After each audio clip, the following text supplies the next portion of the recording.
మీ ప్రభుత్వం చేసే అరెస్టులు కుట్రలో భాగమేనని వైసీపీ నేత శివప్రసాద్ రెడ్డి అన్నారు. శనివారం ఆయన విద్యార్థులు మాట్లాడుతూ ధనంజయ రెడ్డి, కృష్ణమోహన్ రెడ్డిలను అరెస్టు చేయడం చాలా దారుణమన్నారు. మద్యం పాలసీతో ధనంజయకు కృష్ణమోహన్ రెడ్డికి సంబంధమే లేదన్నారు.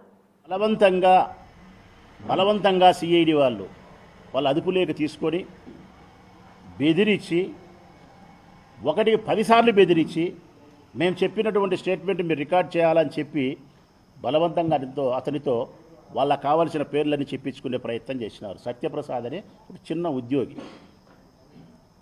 అసలు అవుట్సోర్సింగ్ విధానంలో పనిచేసే అనూష అనే ఒక అమ్మాయి డిటిపి ఆపరేటర్. ఆమెతో వాళ్ళకు కావాల్సిన స్టేట్మెంట్ ఇప్పించుకునే ప్రయత్నం చేసి బెదిరించి, ఎవరెవరి పేర్లు చెప్పాలో వాళ్ళ పేర్లు చెప్పించుకొని, ఆ తర్వాత ఇన్వెస్టిగేషన్ అనేది ప్రారంభించి, తలా తోక తొండం లేకుండా, సరైనటువంటి సాక్ష్యం ఆధారం లేకుండా నిర్ణయం చేసే అధికారం లేని వ్యక్తులను సైతం, ప్రత్యక్షంగా అవినీతిలో పాలు పంచుకోని అధికారులను సైతం ముద్దాయిలు చేసి ఈరోజు జైలు పంపిస్తున్నారు. ఇది ఎంత కక్ష సాధింపు చర్య!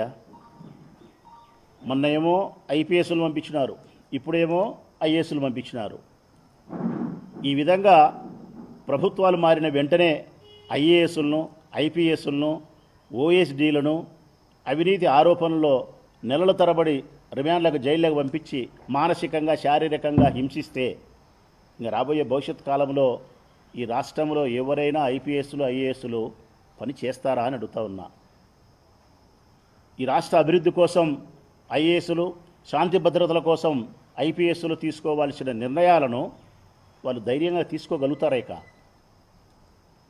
ఆ ప్రభుత్వంలో, జగన్మోహన్ రెడ్డి గారి ప్రభుత్వంలో పనిచేసినటువంటి అధికారులను ఈ ప్రభుత్వంలో, చంద్రబాబు నాయుడు ప్రభుత్వంలో హరాస్మెంట్.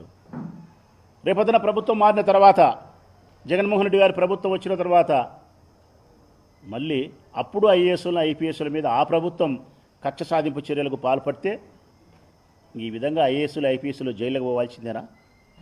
అభివృద్ధికి సంబంధించి నిర్ణయాలు చేయగలుగుతారా?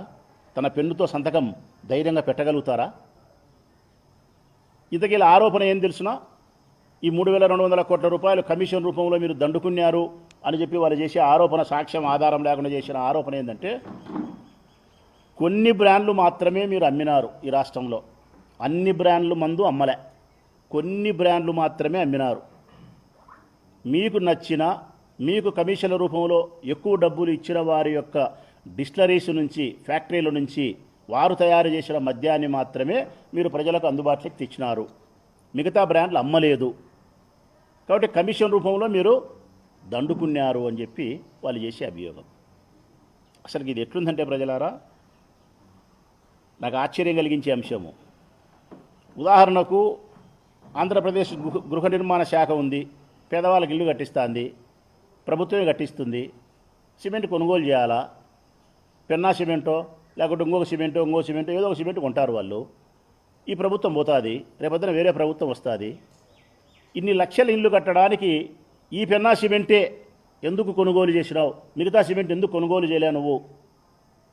నువ్వు ఇంతో కమిషన్ తీసుకున్నావు కాబట్టి నువ్వు అవినీతి చేసినావని చెప్పి నీ మీద కేసు పెట్టి జైలు పంపిస్తామని చెప్పి సంబంధించిన అధికారులను జైలు పంపిస్తే ఇది అభివృద్ధి జరుగుతుందే? అభివృద్ధి జరుగుతుందే? ఎందుకు కొన్నావు ఆ సిమెంట్ అంటే 1,16 కారణాలు ఆ ఇంజనీర్కు ఉంటాయి. రేటుకు సంబంధించి 10 రూపాయలు ప్రభుత్వానికి మేలు జరుగుతుంది అనుకుంటుంది, నాణ్యత కలిగిన సిమెంట్ అనుకుంటాడు, లేకుంటే మరొకటి అనుకుంటాడు. ఆ మాత్రం గృహ నిర్మాణాన్ని చేపట్టేప్పుడు ఏ సిమెంట్ వాడాలనే స్వేచ్ఛ, స్వతంత్రత, మంచి నిర్ణయం తీసుకునే అధికారం ఉద్యోగస్తునికి లేకపోతే ఏ విధంగా అభివృద్ధి జరుగుతుంది? ఒకవేళ ఏదైనా నువ్వు నిర్ణయం తీసుకోవాలనుకుంటే ఏపీ బ్రూవరీ సంబంధించో, మద్యం పాలకు సంబంధించి వాసుదేవరెడ్డి నిర్ణయం తీసుకునే అధికారం ఎండి ఆయన వాసుదేవరెడ్డి. వీళ్ళకేం సంబంధం ఉంది? ఎక్కడ సాక్ష్యాల ఆధారాలు ఉన్నాయి? ఎవరిని జైలుకు పంపాలని మీ ఉద్దేశం? రాజ్ కసిరెడ్డి దగ్గర మొదలుపెట్టి ఫినిషింగ్ యాడ్ చేయాలనుకుంటున్నారు మీరు? కక్ష సాధించాలా?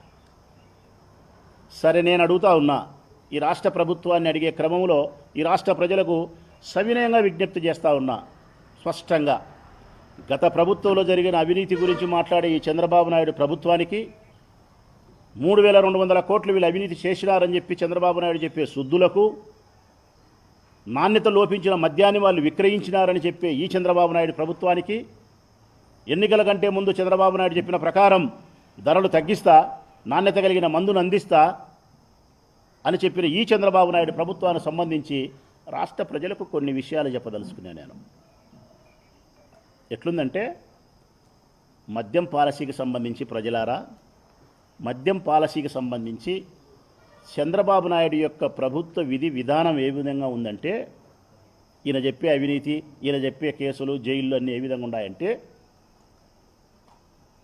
మా భాషలో రాష్ట్ర ప్రజలందరికీ చెప్తున్నా, మేము కడప జిల్లా వాళ్ళం, మా రాయలసీమ గ్రామీణ ప్రాంతం, మా భాషలో మాయవారంలో చెప్తా ఉన్నాం.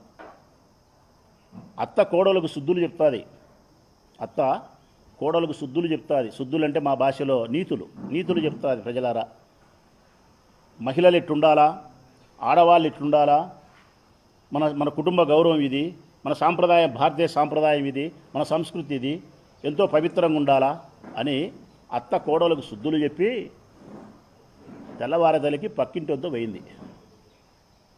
ఇది చంద్రబాబు నాయుడు మద్యం పాలసీ. ఎందుకు ఈ సామెతను, గ్రామీణ ప్రాంతాల్లో ఉండే సామెతను ఉపయోగిస్తానని అంటే, నువ్వు ధరలు తగ్గిస్తానని చెప్పినావు. ధరలు తగ్గించినావా? ధరలు తగ్గిస్తానని చెప్పినావు నువ్వు.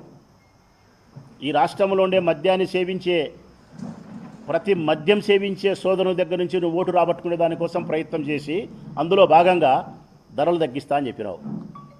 ధరలు తగ్గించినావా? నేను అడుగుతా ఉన్నా, తాగే వాళ్ళనే అడుగుతాను నేను. అన్నీ పెట్టే మందులు నేను ఊరిగా మాటలు చెప్తే కుదరదని చెప్పి సాక్ష్యం ఉండాలని నేను ఇవన్నీ పెట్టినా.